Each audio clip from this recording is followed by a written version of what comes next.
In this video, we're going to prove the sum of the first n terms of an arithmetic series, hence the formula shown on the screen. So what we need to do first of all is write out what happens when we add these terms. So we get a plus, now I'm going to write this in brackets here, a plus d is going to be the second term, and then the third term, let's do that in blue, is going to be a plus 2d, right? And that goes to the nth term of an arithmetic series, which is a plus n minus 1d. So what happens here? This is my first term, my second term, my third term, and my nth term subsequently. So what we're going to do is then reverse this formula, or this series ideally. So what we're going to get now is the last term, a plus n minus 1d. Then the second term is going to be plus a plus n minus 2d. And then the third term is going to be, I'm going to do that in green here, a plus n minus 3d, and that's going to go all the way up the first term, a. So the key thing here we're going to do here is to add both of these series. And what happens is when we add this series, the first term of the second gets added to the first term of the first.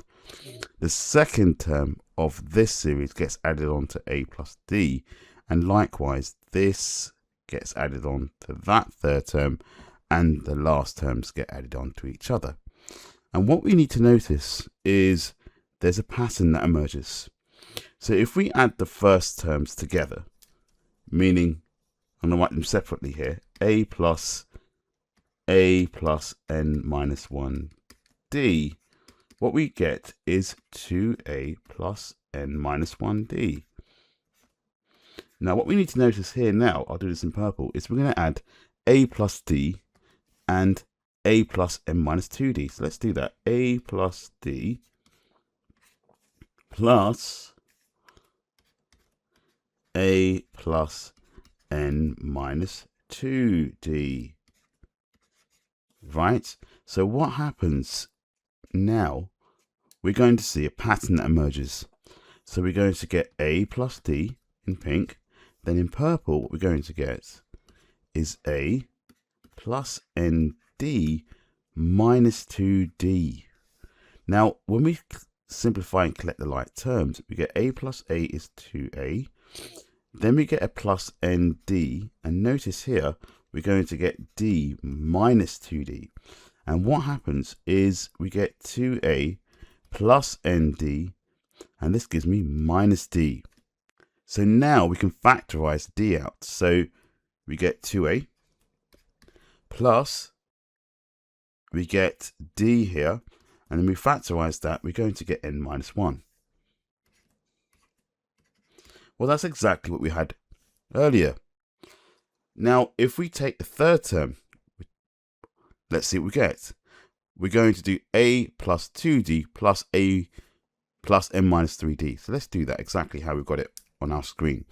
So it's a plus 2d in blue. Then in green, we wrote a plus n minus 3d. Now let's see what happens here. So a plus 2d stays as it is. Then, now in green, we get plus a plus, expanding the bracket, nd minus 3d. Well, a plus a is 2a, plus 2d minus 3d, plus nd. Now we get 2a, then we get nd minus d. Well, the same thing repeats again. So we get n minus 1d when we factorize that. Now let's take the last term. So take ... to the very last term. So I've done this I've expanded it all out for you so you can see why that's the case, okay? And it's perfectly legitimately to do that. You can do that in your exam as well, and the examiner should definitely give you full marks. So we're going to take the last term and add it on, so a plus n minus 1d plus a. So let's do that. So a plus n minus 1d, and I'm going to put a in green, okay? So then that simplifies to be the same thing, a plus n minus 1d. So every time I add the first term and the first term in the other series, we get the same thing, 2a plus n minus 1d for all of them. So what we can say is we go back to what we had earlier. So when we add these two series together, Sn plus Sn is 2Sn.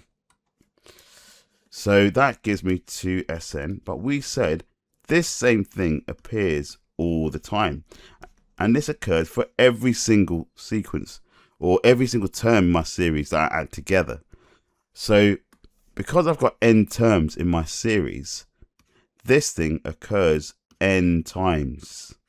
So therefore, we get the result required. Sn is n over 2 times 2a plus n minus 1d as required.